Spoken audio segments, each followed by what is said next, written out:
अस्सलामुअलैकुम, मेरा नाम इस्लाम है। मेरे YouTube चैनल का नाम है सिर्फ सच विद इस्लाम। तो आज हम आपको दिखाते हैं, इधर एक हमारा दोस्त है, वो बर्फ़ के गोले बना के सेल करता है। मोटरसाइकिल के ऊपर ही मशीन फिट की हुई है और थोड़ा उससे देखते हैं इसमें कितना खर्चा आता है, क्या प्रॉफिट आ रहा है, क्या है, कोई रोजी रोटी बच्चों की बनती है, क्या सिस्टम है, पूरा आपको दिखाते हैं। आइए। अस्सलाम वालेकुम जी। वालेकुम सलाम जी। की हाल है भाई अपना? ठीक ठाक भाई जी।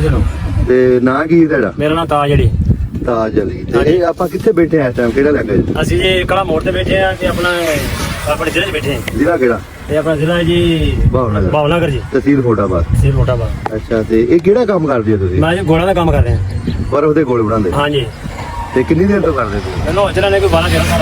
12-13 ਸਾਲ। ਹਾਂਜੀ। ਠੀਕ ਹੈ, ਕੰਮ ਬਣਦੀ ਰੋਜ਼ ਰੋਟੀ? ਅਲਹਮਦੁਲਿਲਾ ਠੀਕ ਠਾਕ ਹੈ। ਸਹੀ ਹੈ, ਸਹੀ ਹੈ। ਹਾਂਜੀ। ਇਹ ਅਗਰ ਕਿਸੇ ਬੰਦੇ ਨੇ ਕੰਮ ਕਰਨਾ ਹੋਵੇ ਜੀ ਜੀ, ਤੇ ਕਿੰਨਾ ਕਿਹਦਾ ਖਰਚਾ, ਕਿੰਨੇ ਖਰਚੇ ਹੋ ਜਾਂਦੇ? ਖਰਚਾ ਜਿੰਨਾ ਜੀ ਆਪਣਾ ਬਣਾ ਸਕੇ ਬੰਦਾ ਉਹਨਾਂ ਬਣ ਜਾਂਦਾ। ਨਹੀਂ ਮਤਲਬ ਹੈ ਕਿ ਕਿੰਨੇ ਪੈਸੇ ਨਾਲ ਕੰਮ 20-25 ਹਜ਼ਾਰ ਕੰਮ ਚੱਲ ਜਾਂਦਾ। 20 ਬੰਦੀ ਹੋਈ? ਹਾਂਜੀ। 20,000 ਦਾ ਮੋਟਰਸਾਈਕਲ? ਹਾਂਜੀ। ਤੇ ਕੋਈ 5,000 ਦੀ ਮਸ਼ੀਨ? ਬੇਸ਼ੱਕ ਜੀ। ਤੇ ਬਾਕੀ ਕੋਈ 5,000 ਕੋਲ ਹੋਵੇ? ਹਾਂਜੀ। ਸਹੀ ਹੈ, ਸਹੀ ਹੈ। ਤੇ ਇਹਦੇ ਕੀ ਦਿਹਾੜੀ ਸ਼ਾੜੀ ਬਣ ਜਾਂਦੀ? ਦਿਹਾੜੀ 3,000-2500 ਬੰਦਾ ਬਣ ਜਾਂਦਾ ਮੈਂ ਬਣਾ ਕੇ। ਖਰਚਾ ਕੱਢ ਕੇ? ਹਾਂਜੀ, ਖਰਚਾ ਕੱਢ ਕੇ। ਮਾਸ਼ਾਅੱਲਾ ਮਾਸ਼ਾਅੱਲਾ, ਫਿਰ ਤੇ ਛਾ ਗਿਆ ਜੀ। ਹਾਂਜੀ। ਸਹੀ ਹੈ। ਹਾਂਜੀ। ਤੇ ਇਹ ਪਿੰਡਾਂ ਦੇ ਵਿੱਚ ਵੇਚਣਾ? ਹਾਂਜੀ, ਪਿੰਡਾਂ 'ਚ ਵੇਚਦਾ ਮੈਂ। ਇੱਕ ਪਿੰਡ 'ਚ ਹੀ ਜਾਂ ਸਾਰੇ ਫਿਰ ਇਹ ਆਪਣੇ ਪਿੰਡ ਮੈਂ ਤਿੰਨ ਪਿੰਡ ਲਾਉਣਾ। ਕਿਹੜੇ ਕਿਹੜੇ? ਇੱਕ 202 ਬੱਲੋ ਵਾਲਾ, ਇੱਕ ਜੱਟਾਂ ਵਾਲਾ ਤੇ ਇੱਕ ਕਨੂੰਨੀ। ਸਹੀ ਹੈ, ਸਹੀ। ਇਹ ਜ਼ਿਆਦਾ ਤੋਂ ਜ਼ਿਆਦਾ ਜਿਹੜੀ ਟਾਪ ਦੀ ਦਿਹਾੜੀ ਕਿੱਥੇ ਤੱਕ ਤੋਂ ਲਾਈ ਹੁੰਦਾ ਹੈ? 3,500 ਦੇ। ਤੇ ਸ਼ਾਦੀ ਸ਼ੁਦੀ ਪੈ ਗਈ ਜਾਂ ਹਾਂਜੀ। ਸ਼ਾਦੀ ਦੇ? ਅੱਛਾ। ਹਾਂਜੀ। ਅਗਰ ਮਹੀਨੇ ਦੀ ਐਵਰੇਜ ਖਰਚਾ ਕੱਢ ਕੇ ਮੋਟਾ ਹਿਸਾਬ ਨਾਲ ਕੀ ਬਚਾ ਲੈਣਾ? 30,000 ਵੀ ਬਣ ਜਾਂਦਾ। 30,000 ਹਾਂਜੀ। ਖਰਚਾ ਕੱਢ ਕੇ ਕੱਢ ਕੇ ਬੜਾ ਸਕੂਲ। ਤੇ ਇਹੀ ਕੰਮ ਕਰਨਾ, ਇਸ ਤੋਂ ਇਲਾਵਾ ਨਾ ਜੀ ਕੰਮ ਕਰਦਾ, ਹੋਰ ਕੋਈ ਕੰਮ ਨਹੀਂ ਕਰਦਾ। ਕੋਈ ਡੰਗਰ ਨਹੀਂ ਰੱਖੇ? ਕਿਹੜੇ ਡੰਗਰ ਰੱਖੇ? ਲਗਨ ਦੇ ਗਾਈ ਇੱਕ ਮੈਂ ਬੱਚਾ ਜੀ। ਕਬੂਤਰ ਵੀ ਰੱਖੇ? ਕਬੂਤਰ ਰੱਖੇ ਕਿਹੜੇ? ਦੇਸੀ ਸੁਥਰੇ ਕਮਾਲ ਕਬੂਤਰ ਬਾਜ਼ੀ ਹੋਏ। ਅੱਛਾ ਅੱਛਾ। ਚੰਗੇ ਵੀ ਇੱਕ ਕਬੂਤਰ ਰੱਖਦਾ। ਸਹੀ ਹੈ, ਸਹੀ। ਤੇ ਇਹ ਮਸ਼ੀਨ ਕਿੰਨੇ ਦੀ ਹੁੰਦੀ ਹੈ? ਇਹ ਹੁਣ 10,000 ਰੁਪਏ ਦੀ। 10,000 ਦੀ? ਯਾਰ ਅੱਜ ਤੋਂ 2-3 ਸਾਲ ਪਹਿਲਾਂ ਲਈ, ਉਦੋਂ ਤਾਂ 4,500 ਦੀ ਲਈ। ਹਾਂਜੀ, ਹੁਣ ਬਹੁਤ ਮਹਿੰਗੀ ਹੋ ਗਈ। ਮਹਿੰਗੀ ਹੋ ਗਈ। ਹਾਂਜੀ। ਮੋਟਰਸਾਈਕਲ ਕਿਹੜਾ ਹੈ? ਇਹ ਆ ਰੋਡ ਪ੍ਰੈਸ। ਰੋਡ ਪਰ ਕੀ ਐਵਰੇਜ ਦਿੰਦਾ? ਐਵਰੇਜ ਬਹੁਤ ਸੈੱਟ ਜਾਂਦੀ। 200 ਰੁਪਏ ਤੇਲ ਪਾਈ ਦਾ ਸਹੀ ਲੰਘ ਜਾਂਦੀ। ਸਾਰਾ ਦਿਨ ਫਿਰਦਾ, ਲੀਟਰ ਤੋਂ ਵੀ ਘੱਟ ਗਿਆ। ਹਾਂਜੀ, ਲੀਟਰ ਤੋਂ ਘੱਟ। ਸਹੀ ਹੈ।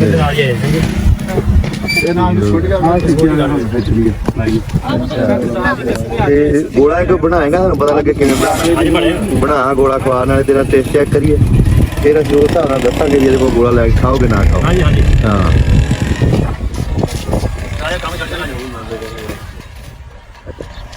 ਲਓ ਜੀ दोस्तों देख लो है, ये बिल्कुल देसी माहौल है और देसी टाइप का बर्फ का गोला बनाने लगे हैं। देखते हैं कैसा है, क्या तरीका अभी आपके सामने सब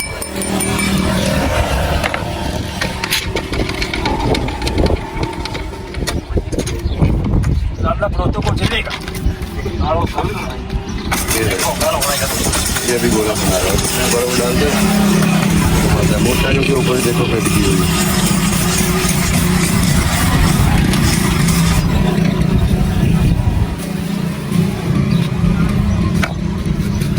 देखो अभी ये तो बर्फ का गोला बन गया है। अभी आपको पूरा दिखाते हैं।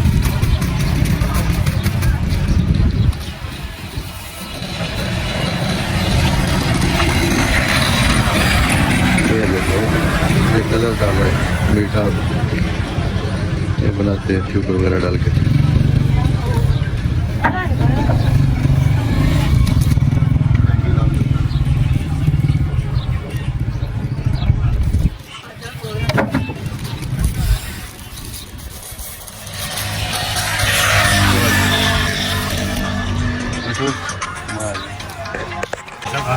हाँ जी भाई साहब, कैसा लग गया टेस्ट? जी मजेदार का। अच्छा, कितने का गोला देते हो? 20 रुपए का। 20 रुपए का गोला। ਤੁਸੀਂ ਆਪਣੇ ਸਬਸਕ੍ਰਾਈਬਰ ਨੂੰ ਕੀ ਕਹੋਗੇ ਕਿ ਲੈ ਕੇ ਨਾ ਕੋਲ ਖਾਏ? टेस्ट बड़ा स्क्रीन से नहीं पता ना, प्योर बर्फ का और किन्नी की कुछ पाना मैं रंग ही में तैयार करता। ਰੰਗ ਮੈਂ ਚੀਨੀ ਨਾ ਚੀਨੀ ਪਾ ਕੇ ਸੋਹਣਾ ਰੱਖ ਪਏ। चीनी पा के ਹਾਂਜੀ, पानी से पका लिया, ਪਾਣੀ ਪਕਾ ਕੇ ਹਾਂਜੀ जल्दी काम चल सकता ਹਾਂਜੀ, ਮੇਰਾ ਕੰਮ ਸੋਹਣਾ ਚੱਲਦਾ। है।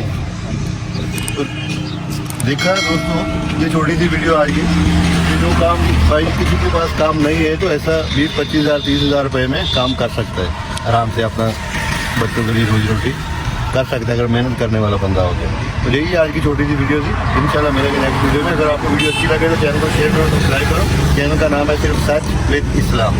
ओके, अल्लाह हाफ़िज़।